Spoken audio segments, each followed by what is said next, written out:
Did you fear death every day, Jim, or did you put that to the back of your mind? Once you go into the front line, you cross over a line. It's a different world, and you know it's bloody dangerous. And you know the bullets are zipping about. You know that any day one might get you, but that's what you signed on for, isn't it? Jim Getting served with the 28th Battalion of the Royal Marines during World War II. After operations on the south side of the River Maas in Holland, he moved through Germany and was among the first soldiers to cross enemy lines following Hitler's death. However, his war effort began long before that. As a 16-year-old, he first worked as a farmhand, then as a fire warden, before joining the Home Guard anti-aircraft battery. But as Jim says, he couldn't wait to get into uniform, and when he turned 18, he was able to sign up to the Royal Marines. How did you feel about joining the war effort? Were you excited to do your bit? Oh yes, I couldn't wait to get into my uniform.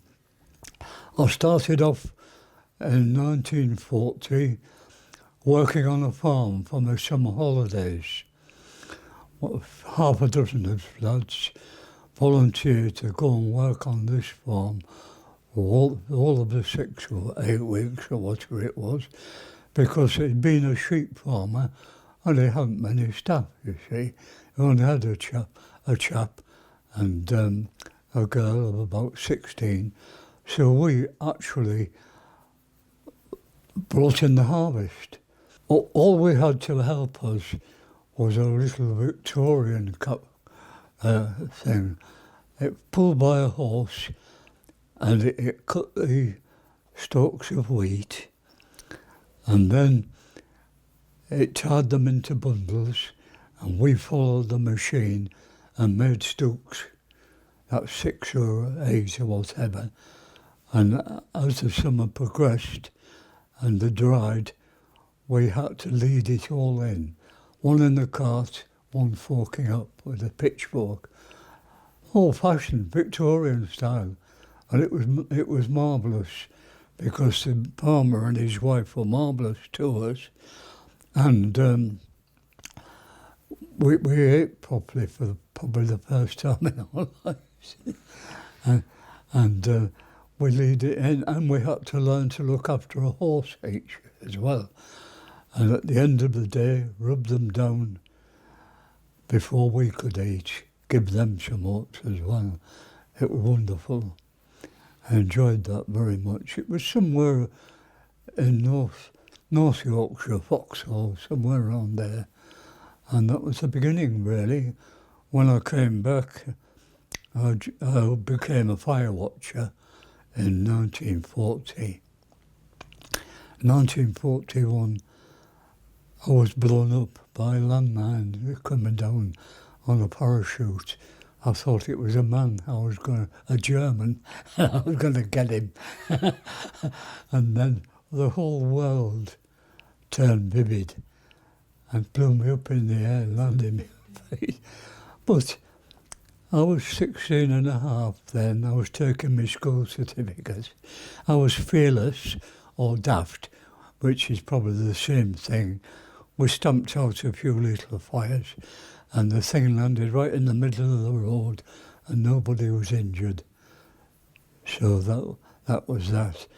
And a few months later, while I was still 16, the Royal Artillery formed a Home Guard anti-aircraft battery, and we were firing rocket guns at the Luftwaffe. These were big rocket shells, big 16, but I was a big lad, so I could handle them all right. And the 64 guns fired 2 rockets each.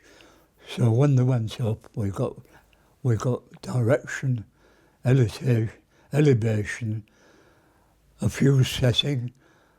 We reported we were ready. Somebody pressed the button and the whole lot went up. So I served in that till I was 18, and then I joined the Marines. Then I was in the big time. You joined the Royal Marines when you were 18? Yes, that's right. Tell me about the training. Was it tough? It was tough and it was great. You get good training in the Marine. You've got very good NCOs and very good officers. They'll chase you from morning till night, but there's no victimisation. It keeps you on your toes and it makes you quick to follow orders. Did you enjoy it, the training? Yes, I did. Yes, marvellous corps, marvellous to have ever been in it. You're proud to have been a Royal Oh, Marine? definitely. I was saying, once a Marine, always a Marine. And that's like a family affair, isn't it? I was in the 28th Battalion, Royal Marines, and they used us as infantry in Holland and in Germany. It was a thin red line right across from the North Sea to Switzerland. It was very lightly held. But we were in Holland along the River Maas, and we held the south bank, the Germans held the north bank. They were quite happy, the Germans, to be facing Tommies in Holland. It was like Christmas every day to them, because on the Eastern Front, their comrades were getting slaughtered. So they had no intention of attacking us. And we were in Holland for quite a while. And we thought it's going to take a long, hard fight to beat the Germans in their own country. But we never stopped. If anybody tried to stop us, then marvellous RAF would come in with their Typhoons, and they took everything out. That's why we had the white star on the bonnets of our trucks, so they wouldn't sort us out. We carried on like that, right across Germany.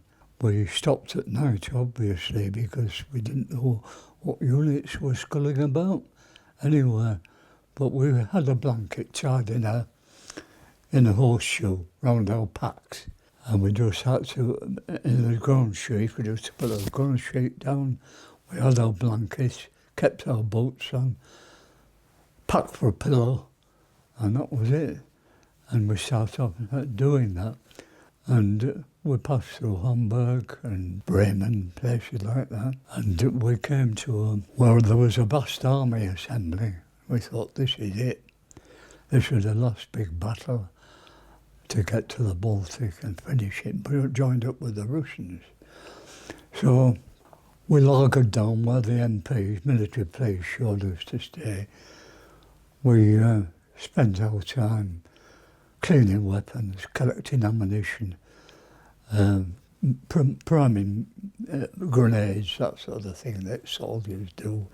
And we got a handful of tea and some tins of milk and had a big rope, because that's what kept us going, I think.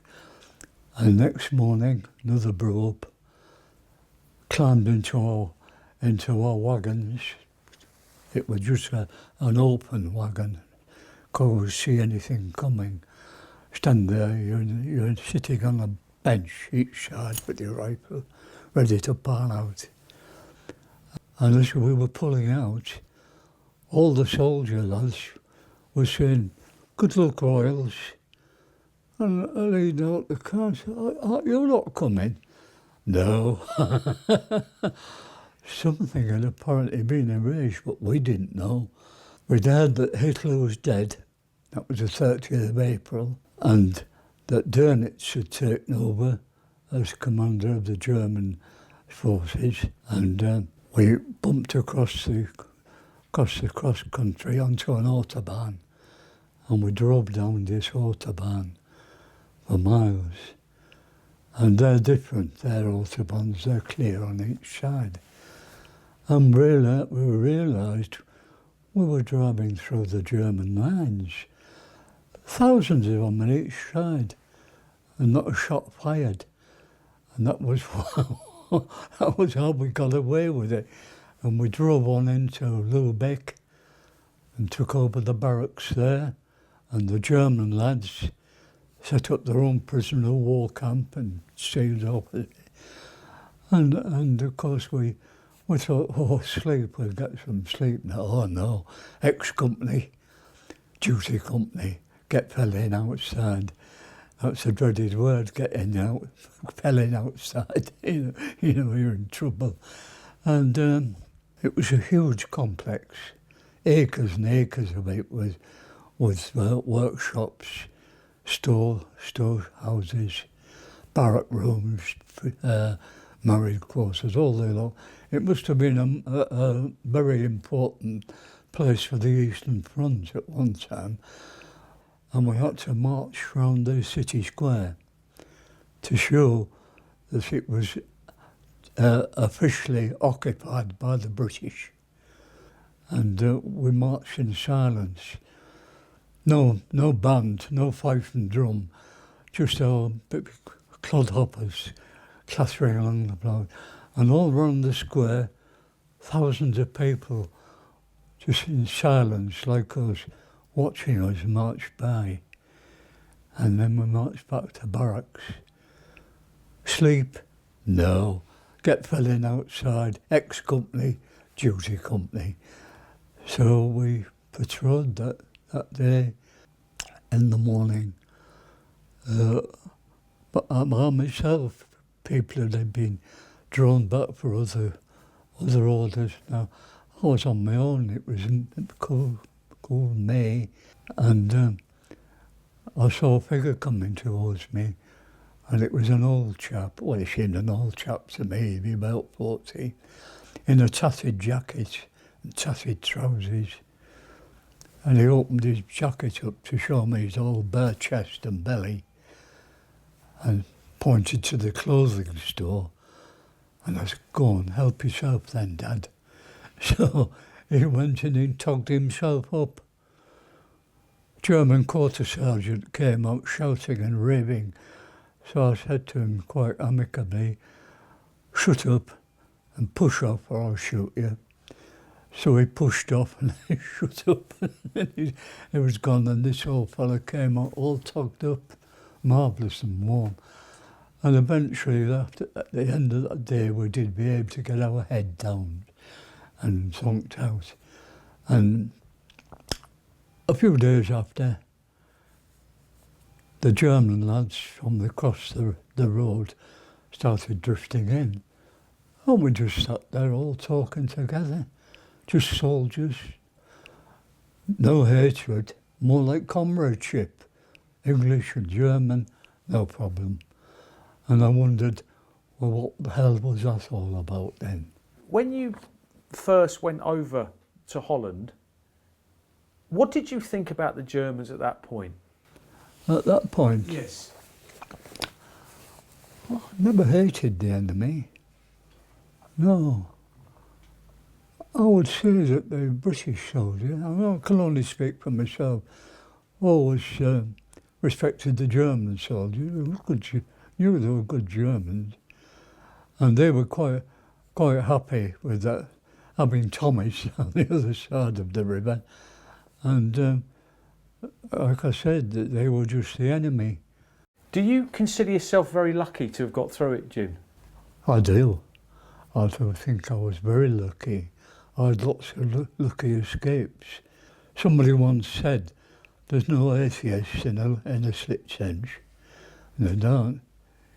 You start thinking about God, and it's a sort of personal thing, isn't it, to you, what your religion is, what you live by, and what shapes your life then and in future. And I always think it was Providence, yes. What was the closest you came to losing your life, do you think? I think the closest we came was, we went on a patrol and we come out into open country.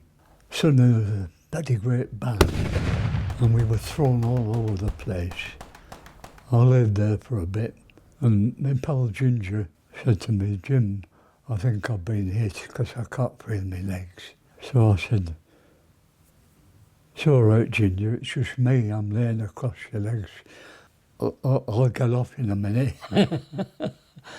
The shell had gone off as close as that, and it nearly got us. After the Japanese surrender, Jim's battalion was broken up and he went to serve upon HMS Superb, and they set off for the Mediterranean. While aboard, Jim was sent to the strategic port of Trieste in Italy, where the Allies took control after German occupation. With the Japanese surrendering, our battalion was broken up and I was changed to sea service on that cruiser. That's HMS Superb, which is a light cruiser. And we set off for the Mediterranean. We got word that Tito and the partisans were going to take over Trieste from the Italians, and we got word to stop them. So we set off and went through the Med, and as we were going through the Straits to the Adriatic, the Albanians, who were also communists, shelled us. You could see spouts suddenly going up, standing on the deck, the upper deck, and I saw water spouts going up all around us. And of course the pipe was clear upper deck, clear the upper deck now, quickly, gun crews close up. I wasn't in the gun crew, but the skipper must have been in touch with Admiralty, and he was told, must have been told, I'm only guessing, not to reply, not to retaliate. The main job was to get to Trieste and stop Tito. So we just charged on. We were told, tomorrow, we want you to get ready 2 sets of equipment.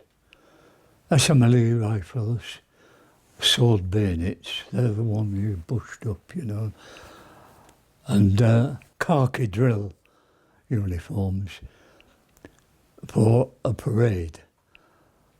At the same time, get ready just your ordinary khaki battle dress, your big boots, bring guns, number 5 rifles with bayonets, grenades, get ready for an opposed landing, and we let you know in the morning which set of uniforms to show. And in the morning the order came, parade. And that was another escape, you see. If Tito had been determined, he had all the partisans behind him. We'd have had to make a forced landing then. Lady Luck, Providence, take your choice. So we landed there and paraded along the promenade, through the town, all the senoritas on the balconies throwing rose petals down on us. That was better than grenades, wasn't it? We marched through to a little square, stand to, and got a little bottle of beer each. That was another big escape. How long did you serve for, Jim? 3 years.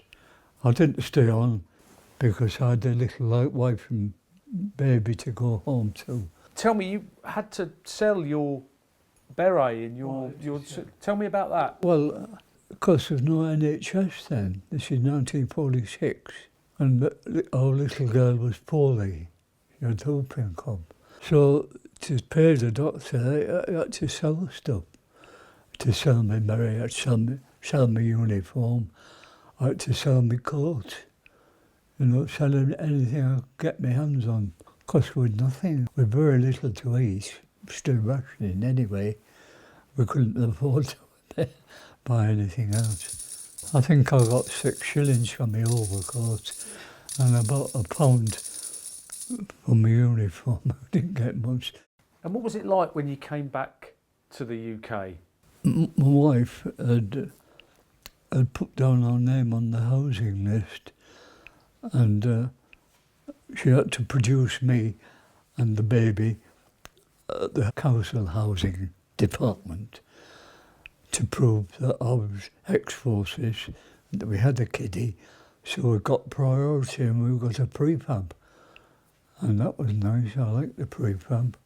I went back to the library because I knew there was a job there on the magnificent salary of £200 a year. So you got a new beret, didn't you, as part of the VE Day 80 celebrations? How pleased were you to get that? Yes, British Legion, and working through Jane, and British Legion got me a beret, and Jane also was instrumental in getting badges, because I think the kids gave me medals away when they were little. They were just in a drawer. I was hard put to food to eat. I wasn't very bothered about the next medals. I just went in the drawer then. Do you still think about what you saw and what you did during the war, Jim? Yeah, I can remember that. Sometimes I can't remember what I put in it yesterday, but that's been printed on your mind, really, because you keep remembering back to people, you know, your comrades. Are you proud to have served your country, Jim? Oh, naturally, I started, as you know, from working on farms right through. I couldn't get into uniform quickly enough. And I thought, when I got in the Marines, I was in the big time then. And I wouldn't have had it otherwise. I thought it was great. Everybody pulled together then, and you backed you up, and you were proud of what you were doing. We thought we'd brought a new sort of world after all that suffering and death in the Second World War. And look where we are today. Now instead of Hitler, we've got Putin. And you wonder, what was it all about then? Do you think of yourself as a hero? No. Lads who didn't come back were the best and the bravest. They were the heroes. Yeah, they're the heroes. We've just had the 80th anniversary of VE Day, Jim. Why is it so important that we remember what happened all those years ago? We have to remember all the people that didn't come home. They're the people we've got to remember. They only had one life. We gave our today for your tomorrow. And how important, Jim, are the military charities that exist to help veterans, like the Veterans Foundation? Well, if they have lost limbs and they're in dire straits, they must be helped, mustn't they? They're never forgotten. And it's mostly young men now, isn't it, in the prime, who need looking after, and their families. And you're looking after veterans, aren't you? You're doing a great job looking after people who need help, who served in wars, and they're still serving. It's even worse for these young lads nowadays, because it's such a dirty war. People might smile at you during the day and then go on during the night, dig up an IED and hope they'll blow you up. That's a dirty war, terrible war, worse than ours, I think. And they certainly have to be respected and remembered. The ones that I've seen on television are reacting superbly. You've got to admire them, haven't you? How they pick themselves up after they've lost limbs and even take part in sport. That's marvellous. What message would you give to the players of the Veterans Lottery, Jim? The people who support veterans like you? Carrying on the good work, great work, and be proud of themselves as well as the people they help. And you can look in the mirror at the end of the day and say, today I made a difference. Remember that. You're 100 later this year, aren't you? Yes, in November. What's the secret to old age? A chap older than me who was interviewed, he said simply, avoid dying.